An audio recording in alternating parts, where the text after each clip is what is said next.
दोस्तों इस वीडियो में हम एमपी बोर्ड कक्षा 10वीं की गणित का, जैसा कि आप यहाँ देख रहे हैं, प्री बोर्ड परीक्षा वर्ष 2021 विषय गणित कक्षा 10वीं।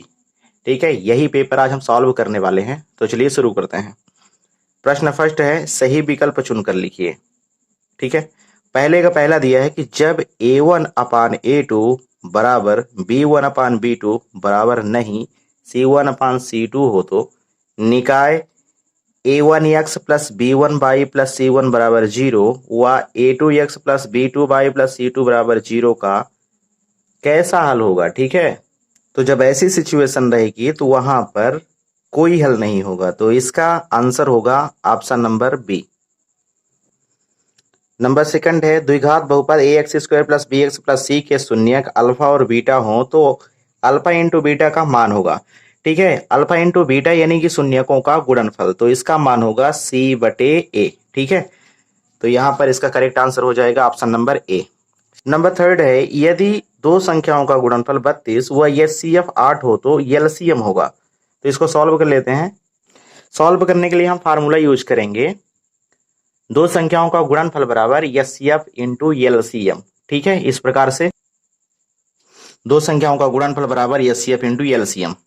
ठीक है, दो संख्याएं ए बी, इनका गुणनफल कितना दिया है तो 32 दिया है और बराबर एचसीएफ 8 दिया है और हमें एलसीएम निकालने के लिए कह रहा है। ठीक है, तो एलसीएम बराबर हो जाएगा यहाँ पर एलसीएम बराबर 32 और एलसीएम के गुणे में 8, तो ये भाग में 32 के जाएगा तो 8, 8 एक्का 8 चौको 32, तो एलसीएम निकल के आ रहा है हमारा 4।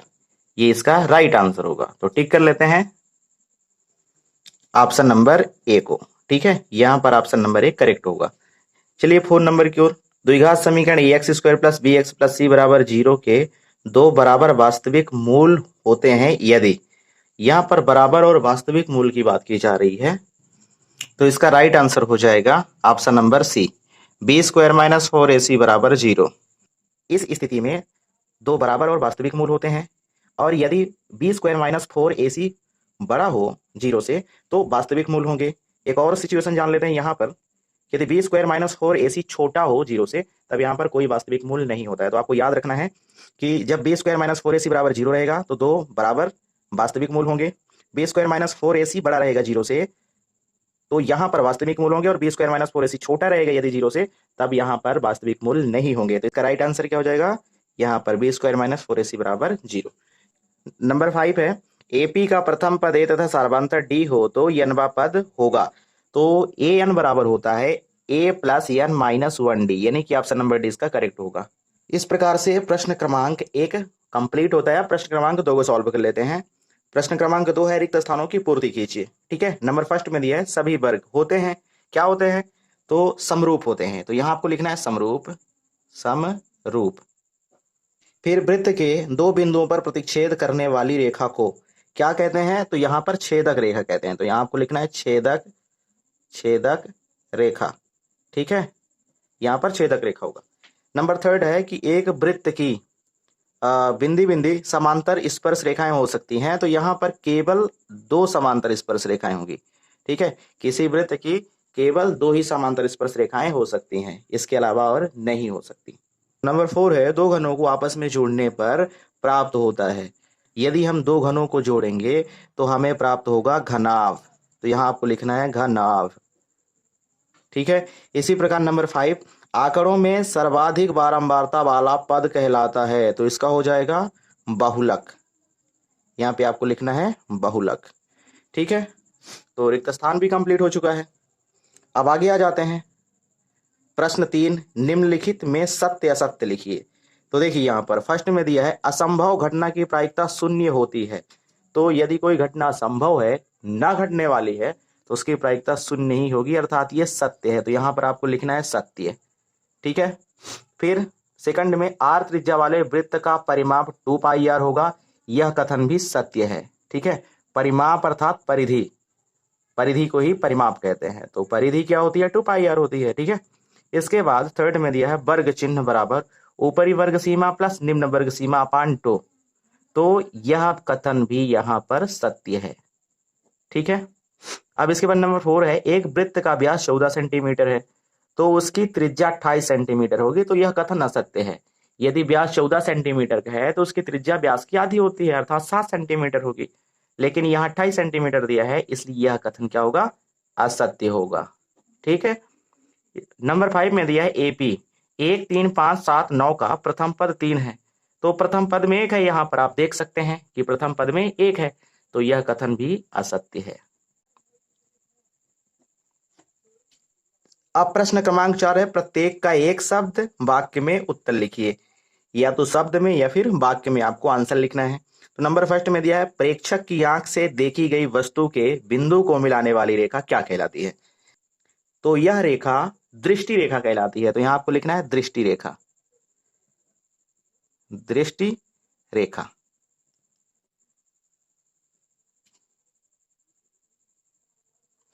नंबर सेकंड है, रैखिक बहुपद की घात कितनी होती है? तो रैखिक बहुपद की घात 1 होती है। ठीक है, रैखिक बहुपद की घात 1, द्विघात बहुपद की घात 2, त्रिघात बहुपद की 3, इस प्रकार से। ठीक है, नंबर थर्ड में आ जाते हैं, समीकरण x प्लस 2y बराबर 4 में यदि y बराबर 2 हो तो x का मान कितना होगा? तो थोड़ा इसको सॉल्व करते हैं। तो समीकरण दिया है x प्लस 2y बराबर 4 और y बराबर 2, तो y की जगह हम 2 रखे और इसको सॉल्व कर लेते हैं। तो यहाँ हो जाएगा x प्लस 2 और y की जगह 2, तो ये गुणे 2 और बराबर 4। तो x प्लस 2 दूना 4 बराबर 4, x बराबर हो जाएगा 4 और इस 4 को इस साइड ले जाएंगे तो ये माइनस में हो जाएगा।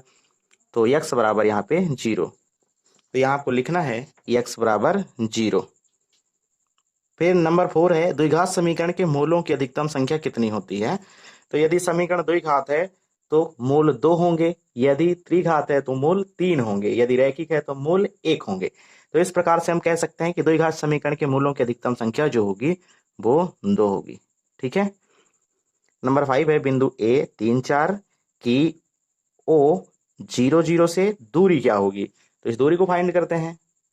तो यहां पर आपको दूरी के सूत्र का प्रयोग करके कुछ इस प्रकार से सॉल्व कर लेना है। यहां पर मैंने ओ को पहला बिंदु और ए को दूसरा बिंदु माना है। ठीक है, तो इस प्रकार से ओ ए बराबर हो जाएगा x2 माइनस x1 का square plus y2 minus y1 का स्क्वायर। तो यहाँ पर x1 और y1 0 0 हो जाएगा और x2 y2 3 और 4 हो जाएंगे। तो इस प्रकार से x2 कितना हो जाएगा? तो 3 और माइनस 0, y2 हो जाएगा 4 माइनस 0। इस प्रकार से 3 का स्क्वायर, ठीक है ना, यदि हम 3 में 0 घटाएंगे तो सेम 3 ही आएगा, 4 आएगा यहाँ पर। तो 3 का स्क्वायर और 4 का स्क्वायर मिला के कितना हो जाएगा? 3 तिकाई 9 और 4 चौको 16, 16 9 25। तो यहाँ पर ओ ए बराबर 25, 25 का वर्गमूल होता है 5। तो इस प्रकार से ओ ए यानी कि उन बिंदुओं की दूरी क्या होगी? 5 सेंटीमीटर होगी। ठीक है, या 5 इकाई बोल सकते हैं इसको, क्योंकि यहाँ पर हमें यूनिट नहीं दी गई है, तो यहाँ पर हम इकाई लिख सकते हैं इसको। ठीक है। प्रश्न 5, सही जोड़ी बनाइए। नंबर फर्स्ट में दिया है साइन 45 डिग्री। तो साइन 45 डिग्री होता है 1/√2। तो यहाँ पर इसका ये फर्स्ट हो जाएगा। ठीक है। फिर 1 प्लस टेन स्क्वायर थीटा। तो 1 प्लस टेन स्क्वायर थीटा होता है sec square theta. Option number C इसका आंसर हो जाएगा सेकंड का। ठीक है। नंबर थर्ड है 1 माइनस साइन स्क्वायर थीटा। तो 1 माइनस साइन स्क्वायर थीटा बराबर होता है कॉस थीटा। तो इस प्रकार से ए इसका करेक्ट आंसर हो जाएगा। फिर कॉस 30 डिग्री।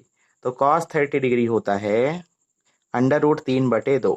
साइन 60 डिग्री और कॉस 30 डिग्री सेम होते हैं। ठीक है, तो इसका आंसर हो जाएगा √3/2 नंबर 4। ठीक है। 5 में है tan 60 डिग्री, यानी कि tan 60 डिग्री होता है √3। तो इसका डी करेक्ट आंसर हो जाएगा। तो इस प्रकार से आपको जोड़ियों को सॉल्व कर लेना है। अब क्वेश्चन नंबर 6 से आगे के क्वेश्चनों को हम नेक्स्ट पार्ट में सॉल्व करेंगे।